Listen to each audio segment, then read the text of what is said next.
80 برس ہونے کو ہے اس ملک کو آزاد ہوئے. 80 برس.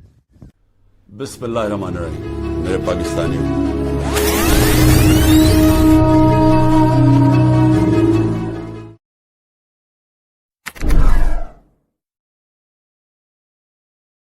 آپ سب آزاد ہیں اپنے مندروں میں جانے کے لیے. آپ سب آزاد ہیں اپنی مسجدوں میں جانے کے لیے. 47 میں آزادی اور آزادی کے بعد بھی آپ بھیک منگے تھے کیونکہ آپ پہلے غلام تھے اور وہ ساری خصلتیں آپ میں اب بھی باقی تھی. آپ کے پاس فائنینشیل پاور نہیں تھی کیونکہ پیسہ کمانا تو جہنم میں لے کے جاتا ہے. ساری بڑی انڈسٹریز انڈیا کے پاس چلی گئی. ملک ابھی اپنے پاؤں پر کھڑا ہو ہی رہا تھا کہ قائد کی طبیعت زیادہ خراب ہو گئی. قائد کو جس ایمبولینس میں لے کے جانا تھا وہ ایمبولینس خراب کر دی گئی. پتہ ہے آپ کو کون تھا اس کے پیچھے؟ نہیں پتہ. ابھی اور سنو. 1951 میں لیاقت علی خان، خواجہ نظام الدین علی بوگڑا چودھری اور بعد میں سہروردی. مطلب کہ صرف 5 سالوں میں کتنے پرائم منسٹر چینج ہوئے پتہ ہے آپ کو؟ 56 میں لیاقت علی خان کو گولی مار دی گئی. 58 سے 69 تک ایوب خان آ گئے. مارشل لا لگا دیا گیا. 65 میں الیکشن تو ہوئے کن کے درمیان؟ فاطمہ جناح ورسس ایوب خان. وہی ہوا جو ہونا تھا. طاقتور جیت گئے. فاطمہ جناح کو قتل کر دیا گیا. آپ نہیں بولے، آپ سمجھدار ہیں. آپ کو پتا ہوا کہ نیچرل ڈیتھ. 65 میں جنگ شروع ہو گئی تھی. 69 میں دوبارہ مارشل لا لگے. شیخ مجیب الرحمان کو غدار ڈکلیئر کر کے حکومت بھٹو کو دے دی گئی. 1952 সালে রক্ত দিয়েছি, 1954 সালে নির্বাচনে জয়লাভ করেও আমরা গদিতে বসতে পারি নাই. 1958 সালে আইয়ুব খান মাশাআল্লাহ 71 میں دوبارہ جنگ ہو گئی. 2 بھائی ایک دوسرے سے جدا ہو گئے. 70 میں دوبارہ مارشل لا لگا دیا گیا.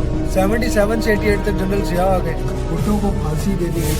جنرل ضیاء کا پلان کریش ہو گیا. رپورٹس گئی تھی امریکہ مگر ابھی تک واپس نہیں آئی. کون تھا ان سب کے پیچھے؟ اگر آپ کو ابھی بھی نہیں پتا تو یقیناً آپ بھی کرتے ہیں. 88 سے 90 تک بھٹو کی بیٹی آ گئی. انہیں اپنا ایرا کمپلیٹ نہیں کرنے دیا گیا. انہیں ریپلیس کر دیا گیا ان کے ساتھ. آپ کو پتا ہے ان صاحب کو سیاست میں لانے والا کون تھا؟ ان کا بھی ایرا کمپلیٹ نہیں ہوا. پھر محترمہ بے نظیر بھٹو آ گئی. پھر ایرا کمپلیٹ نہیں ہونے دیا. پھر نواز شریف صاحب آ گئے. پھر ہوتی ہے کارگل. آج کشمیر شاید غداروں کا ہوتا. مطلب آپ کا. لیکن اکارڈنگ ٹو جنرل مشرف بھگوڑے نے واشنگٹن ڈکلیریشن کروا دیا تھا. انٹرنیشنل بے عزتی. بلکہ بے عزتی تو ان کی ہوتی ہے جن کی عزت. آپ کی تو عزت ہی نہیں ہے انٹرنیشنل لیول پر. وہ کون تھا جس نے آرڈر دیا تھا کہ جنرل مشرف کے پاس ادھر لینڈ نہ ہو؟ Pakistanis are very innocent. پھر مارشل لا لگا دیا گیا. یاد ہے جب 2007 میں گورنمنٹ ٹرم ختم ہوئی تھی سارے وطن واپس آ گئے تھے حکومت کرنے. جب حکومت کر رہا ہو تو اپنے اصل وطن واپس چلے جاؤ. محترمہ بے نظیر بھٹو کو قتل کر دیا گیا. پھر پی پی آ گئی. انہیں اپنا دور حکومت مکمل نہیں کرنے دیا گیا. پھر یہی صاحب آئے اور انہیں نااہل کر دیا گیا. 2018 میں خان صاحب کی گورنمنٹ لیوٹلی نوٹ جو کہہ دیا تھا پاکستانیوں کو شعور جو دے دیا تھا انہیں اپنا دور حکومت مکمل نہیں کرنے دیا گیا. سارے نون پاکستانی ٹبر اکٹھے ہو گئے اور حکومت بنا دی. ان سے چلی نہیں اور اب دوبارہ الیکشن آ رہے ہیں. 80 سال ہونے کو ہے یار. 80 سال. قائد اعظم کی ایمبولینس خراب کر دی گئی. فاطمہ جناح کا قتل کر دیا گیا. لیاقت علی خان کو گولی مار دی گئی. بھٹو کو پھانسی دے دی گئی. جنرل ضیاء کا پلان کریش ہو گیا. بے نظیر بھٹو کو گولی مار دی گئی. جنرل حمید گل کو آگے نہیں آنے دیا گیا.